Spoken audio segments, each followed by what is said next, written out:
আল্লাহ পাক আজকে আপনাকে হয়তো 1 কোটি টাকা দিয়েছেন, কালকে আল্লাহ না করুক 1000 টাকার জন্য মানুষের কাছে হাত পাততে বাধ্য করতে পারেন আল্লাহ পাক। এমনও কিন্তু দিন আসতে পারে, দিন সবার সবসময় সমান থাকে না। আজকে আপনার কাছে 1 কোটি টাকা আছে, কিছু মনে হচ্ছে না, কালকে কে জানে আল্লাহ না করুক যে 1000 টাকা কারো কাছে চাইতে হচ্ছে, 1000 টাকার জন্য ঠকে গেছেন, হতে পারে না? ভিডিওটি ভালো লাগলে রিজিককে মানুষ তাজিম না করলে রিজিক দূরে চলে যায়। দুটো বিষয় খেয়াল রাখবেন, দুটো বিষয়। এক হচ্ছে মাঝে মাঝে মনের মধ্যে কিছু আমল করার ইচ্ছা আসে না? মনে হলো যে আচ্ছা একটু 10টা আয়াত পড়ি, মনে আসে না মাঝে মাঝে? এমন মনে হয় না? ওই সময় এই যে মনের মধ্যে যে এই ইরাদাটা জাগ্রত হওয়া, এটাকে আমরা বলি ওয়ারিদ। অন্য ভাষায় আপনি বলতে পারেন মেহমান। কি বলতে পারেন? এটা আল্লাহর পক্ষ থেকে আপনার কলবের মধ্যে মেহমান হিসেবে এসেছে। এখন আপনি যদি আমলটা করেন, সেই মেহমান বারবার আপনার কলবে আসবে। যদি আপনি ওই সময় আমলটা না করেন, মেহমান চলে যাবে, মেহমান অসম্মানিত হলে পরে আর আসবে না। একইভাবে রিজিক আল্লাহ পাক দিয়েছেন, এর তাজিম যদি করতে পারেন রিজিক বেশি আসবে। রিজিকের তাজিম সম্মান করতে না পারলে রিজিক আসবে না, বেশি কমে যাবে। উসমান রাদিয়াল্লাহু আনহু সবচেয়ে ধনী ছিলেন না? কেন জানেন? কেন? এটা কি জানেন কেন ধনী ছিলেন? একে তো তিনি প্রচুর দান সদকা করতেন, এটা তো আপনারা জানেনই। আরেকটা জিনিস অনেকে জানে না, তিনি উটের পিঠে বসেছিলেন, কিছু একটা খাচ্ছিলেন, এই 2-1টা দানা পড়ে গেছে নিচে।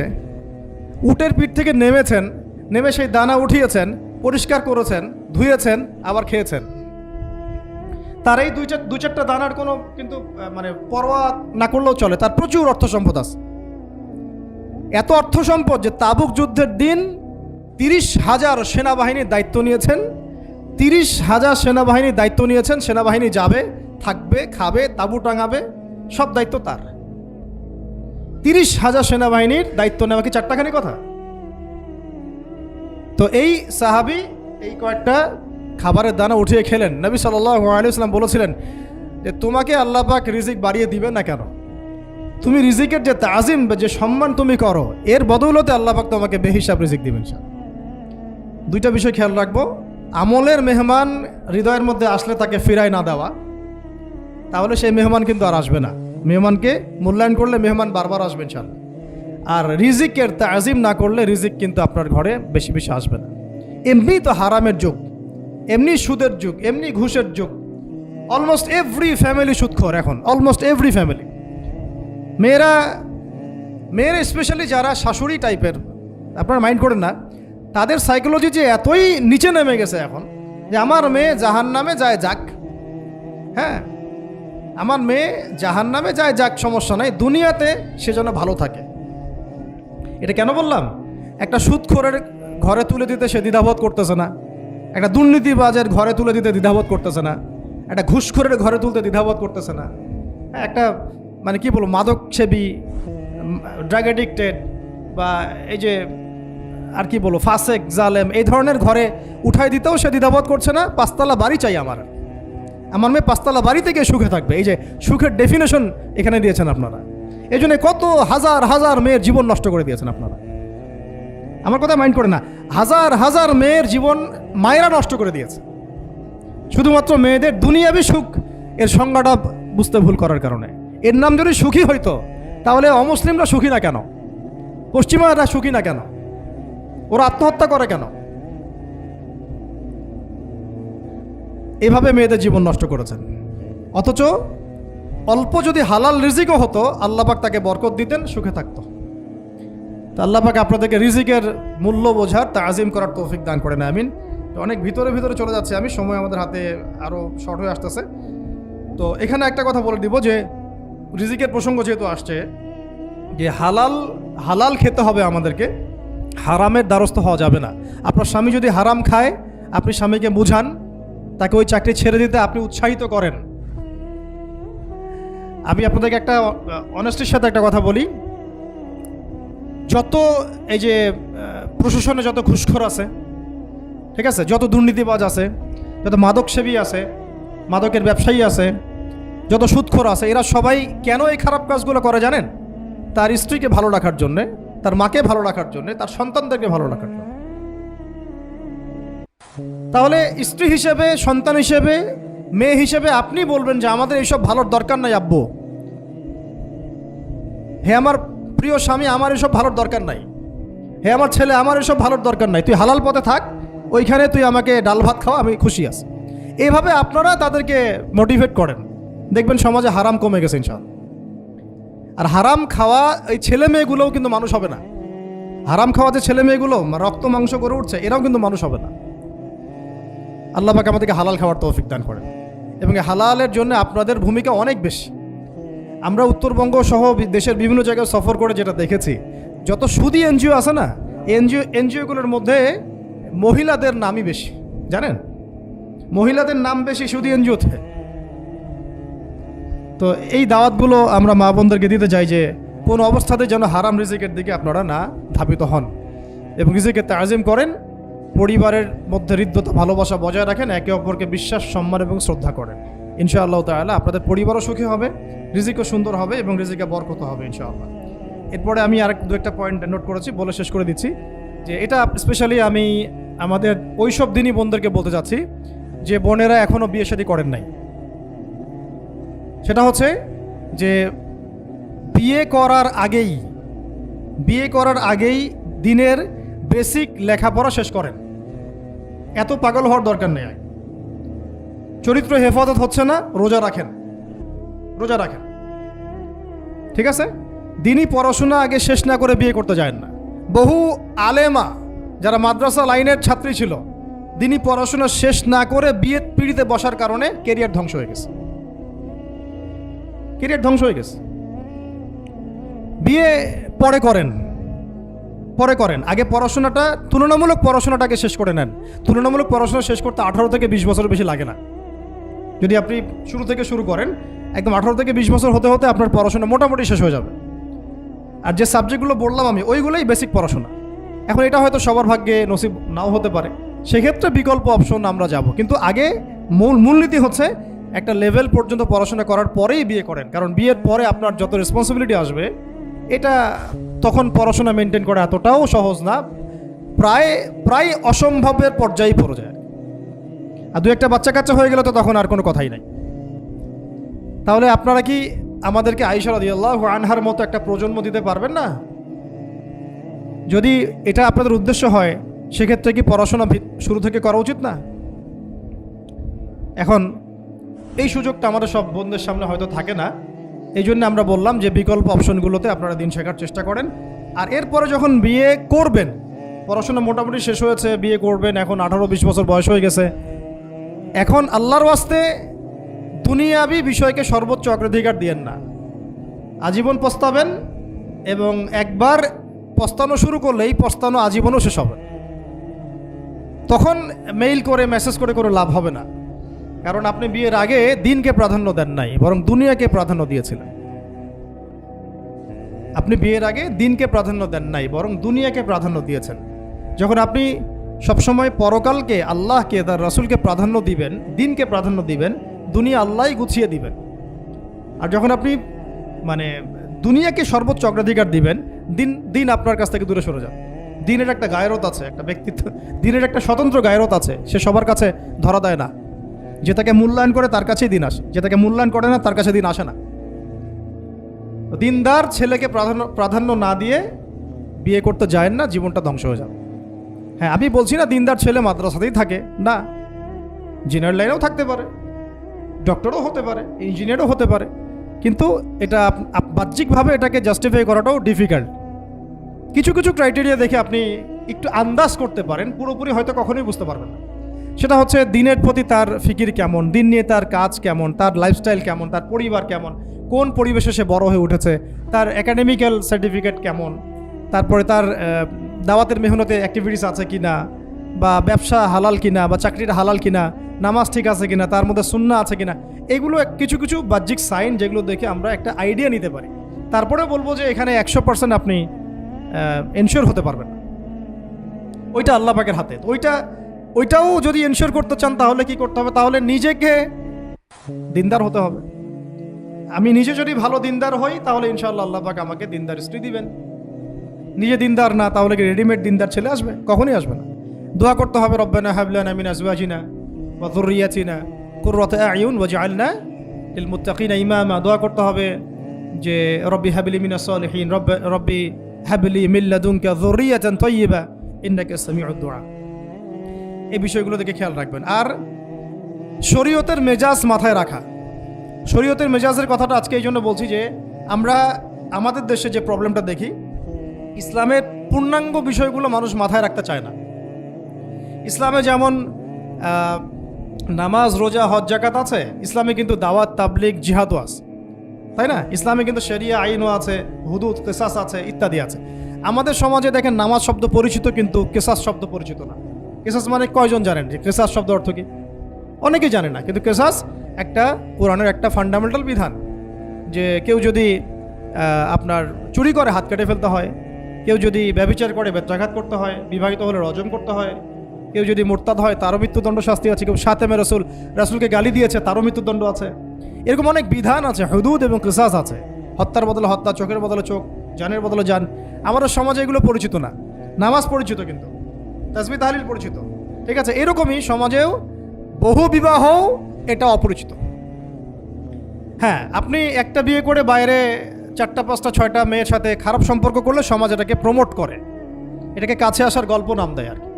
কিন্তু একটা মেয়ের পুরো জীবনের রেসপন্সিবিলিটি আপনি নেবেন হালালভাবে, তখন সমাজ আপনাকে বাঁকা চোখে দেখবে এবং বিতর্কিত করবে। তো আমরা এখনো ওই ইসলামের ওই মেজাজে যাইতে পারি নাই। আমার মেয়েকে বড় করার সময় এটা তার মাথায় ছোট থেকে দেওয়া উচিত যে হ্যাঁ, ইসলামে কিন্তু বহু বিবাহের ব্যাপারও আছে, ওকে ওইভাবেই ওই মেজাজেই বড় করা উচিত। এখানে আরেকটা প্রশ্ন আসতে পারে যে এটা তো ঐচ্ছিক। অবশ্যই ঐচ্ছিক, কেউ চাইলে করতে পারে, কেউ চাইলে নাও করতে পারে, সবার উপর এটা ফরজ না, কখনোই না। এবং এটাকে আমরা বড় স্কেলে এটাই সুন্নত এটাও বলতে পারবো না। ওইটা একটা নির্দিষ্ট প্রেক্ষাপটে অ্যাপ্লাই করার বিষয় ছিল। যেমন উহুদের যুদ্ধ হয়ে গেছে, অনেক মেয়ে এতিম হয়ে গেছে, এখন এই মেয়েগুলোর দায়িত্ব কে নিবে?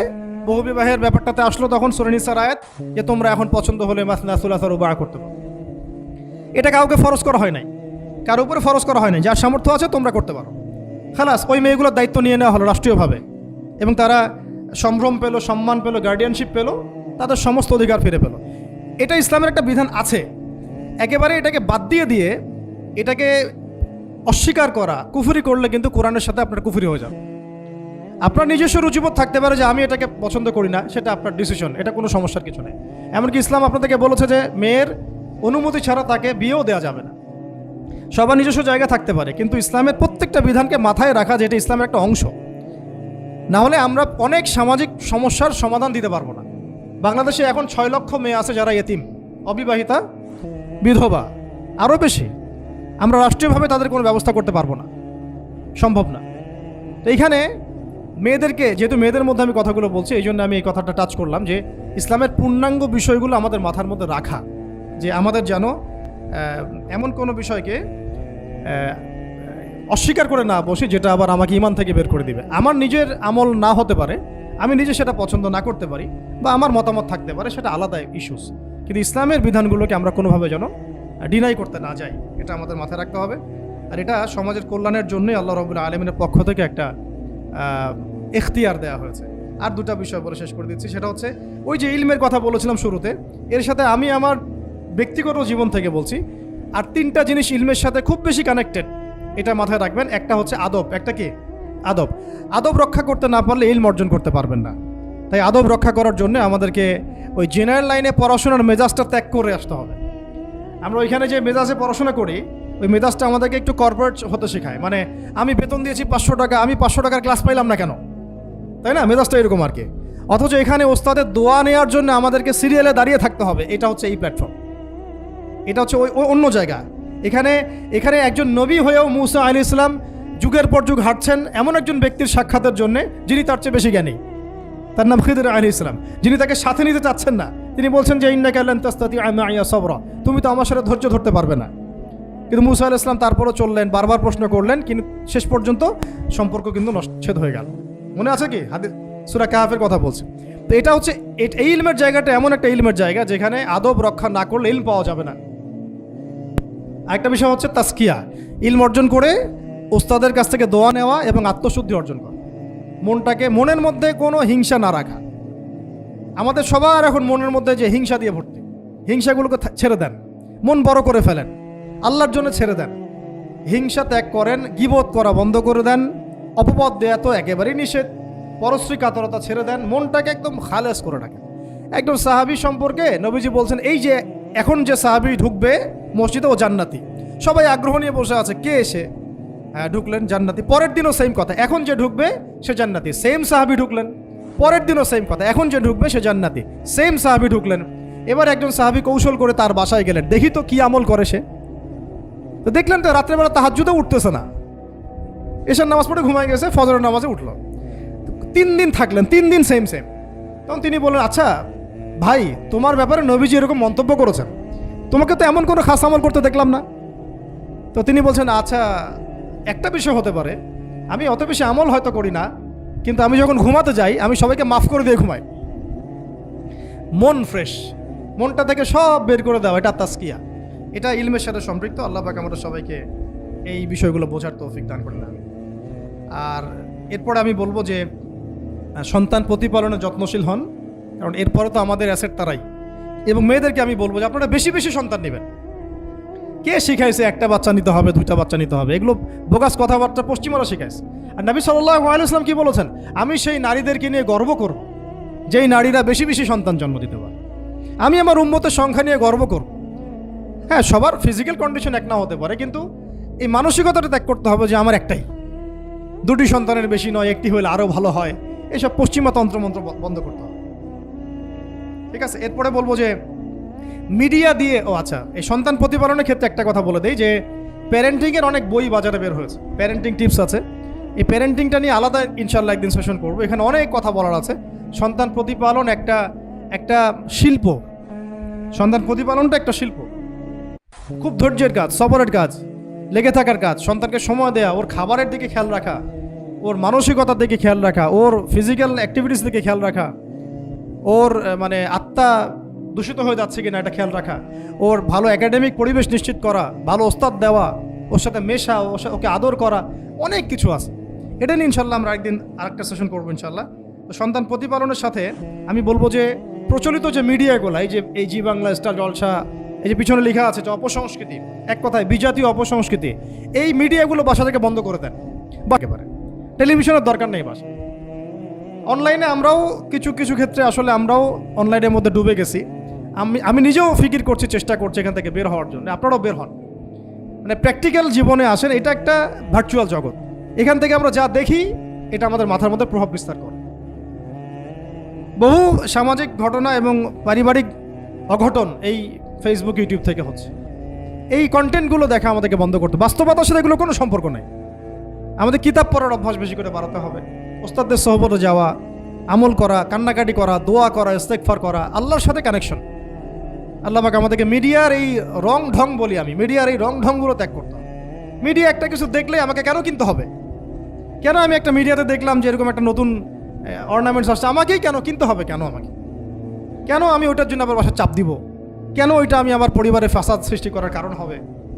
প্রয়োজন নাই। আর আমাদের মানে মাদ্রাসার মেয়েদেরকেও এইসব থেকে দূরে রাখতে হবে, মিডিয়া থেকে দূরে রাখতে হবে। মানে সব মিডিয়া উপকারী না, বরং মিডিয়ার মধ্যে 99%ই ইসলামিক মিডিয়া না। যদি এটা হতো যে সব এর মধ্যে অ্যাটলিস্ট 10% ইসলামিক মিডিয়া, তাহলে বলতাম ওগুলো অ্যাটলিস্ট দেখেন। এখানে কিন্তু সেই সুযোগটাও পাচ্ছেন না। খুব কম মিডিয়া আমাদেরকে প্রকৃত বিষয়টা শেখায় এবং সত্যের কাছাকাছি নিয়ে আসে। বেশিরভাগ মিডিয়াই প্রতারণাপূর্ণ এবং কর্পোরেট সেকশন, এগুলো থেকে আল্লাহ পাক আমাদেরকে দূরে থাকার তৌফিক দান করেন। এবং এই কালচারগুলো ছেড়ে দেন। হিন্দুদের কালচারের সাথে আমাদের কী সম্পর্ক? আমরা মুসলিম, আমরা মুহাম্মদ সাল্লাল্লাহু আলাইহি ওয়াসাল্লামের উম্মাহ। আমাদের সাথে মুশরিকদের কী সম্পর্ক? আমাদের সাথে ইহুদিদের কী সম্পর্ক? আমাদের সাথে খ্রিস্টানদের কী সম্পর্ক থাকবে? আমরা কেন ওদের সংস্কৃতি গ্রহণ করব?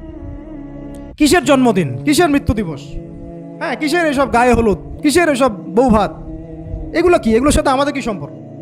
আমাদের সাথে সম্পর্ক হচ্ছে হিজাবের, সালাতের, তাসবির, সিজদার, জায়নামাজের, আতরের, খুশবুর, মিসওয়াকের। আমাদের সাথে এগুলোর সম্পর্ক। আমাদের সাথে সম্পর্ক হিজাবের। আমাদের সাথে সম্পর্ক ইসলামিক ক্যালিগ্রাফির, ইসলামিক। আমাদের সাথে সম্পর্ক কোরআনের, হাদিসের, সিরাতের, লেখাপড়ার, ইলমি পরিবেশের, তাসাউফের। এগুলো আমাদের কালচার। তো কালচার খুব ইম্পর্টেন্ট। কালচার থেকে দূরে সরে গেলে আমাদের আকীদা নষ্ট হয়ে যায়। আল্লাহ পাক আমাদেরকে আমাদের কালচার ধরে রাখার তৌফিক দান করেন। আর দুটো কথা হচ্ছে হিজাবে কঠিন হন, হিজাব একটু কঠোর হয়ে যান। ভিডিওটি ভালো লাগলে আমাদের চ্যানেলটি সাবস্ক্রাইব করতে ভুলবেন না। আপনার কাছে কোন হুজুরের ওয়াজ সবচাইতে বেশি ভালো লাগে তা অবশ্যই কমেন্টে জানিয়ে যাবেন।